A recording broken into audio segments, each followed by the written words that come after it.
Bonjour, je suis Stéphanie Benitez et j'ai regardé le film 2001, l'Odyssée de l'espace. Au début du film, il n'y a pas de personnes qui parlent. Il y a beaucoup de suspense avec la musique. La première scène est une scène très puissante parce qu'il y a un point de vue de la Terre et de la Lune. Nous sommes alors conduits au commencement de le premier monde. Nous avons vu la vie simple qu'ils ont et la vie bestiale dont ils disposent. Ensuite, nous rencontrons un objet inconnu extraterrestre qui est imposé sur le premier monde.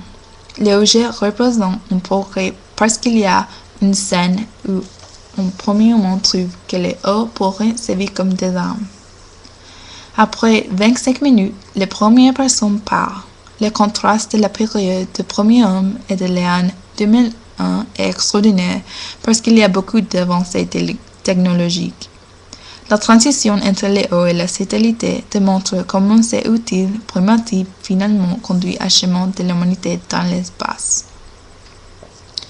Le film montre la Terre loin de tout ce qui sont dans l'espace. Les longues périodes qui y sont là pour conséquence les fait insensibles. Des fois, la solitude de l'espace est vue par le fait que le film contient peu de lignes. L'espace est dans le silence complet, un effet que d'autres films auraient rempli avec des efforts sonores.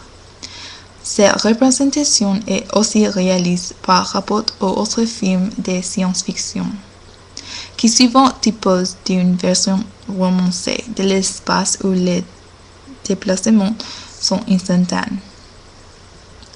Les gènes interagissent régulièrement avec ceux des cultures étrangers aussi.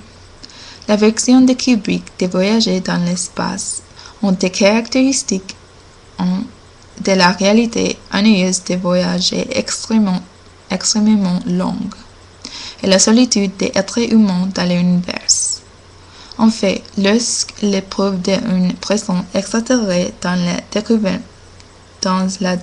sur la Lune, le chef de gouvernement choisit de cacher la vérité au public, parce qu'il craint au choc culturel. 2001 évitait également la base de science-fiction des petits hommes verts en faisant l'extraterrestre comme intelligent et invincible qui manipule le cours de l'évolution humaine sans leur présence.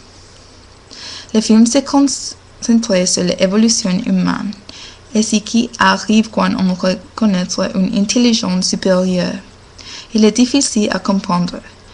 Le début du film a une intelligence d'un autre monde qui a influencé le développement de l'homme au début.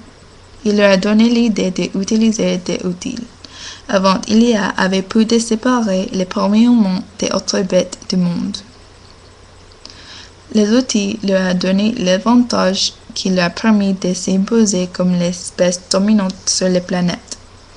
Cependant, la scène sur la Lune avec les scientifiques touche le monolithe noir avec étonnement. En écho à la scène plutôt avec les signes, montre comment l'homme est encore semblable à leur ancêtre. Le film abordait également la question de l'intelligence artificielle à travers l'ordinateur HAL. Bien que l'ordinateur HAL part à travers un système informatisé, il a la voix monocorde. HAL montre l'intelligence véritable et la conscience de soi, comme la férocité, l'arrogance, la curiosité et la peur. Plus tard, quand l'ordinateur HAL découvre que les autres astronautes ont l'intention de lui débrancher, il est tue, ce qui démontre l'émotion humaine de notre persévérance. L'ensemble du film contient quelques lignes par. Elle semble montrer plus d'émotions que les humains. Le film a été pour moi très bizarre, mais il était son propre art.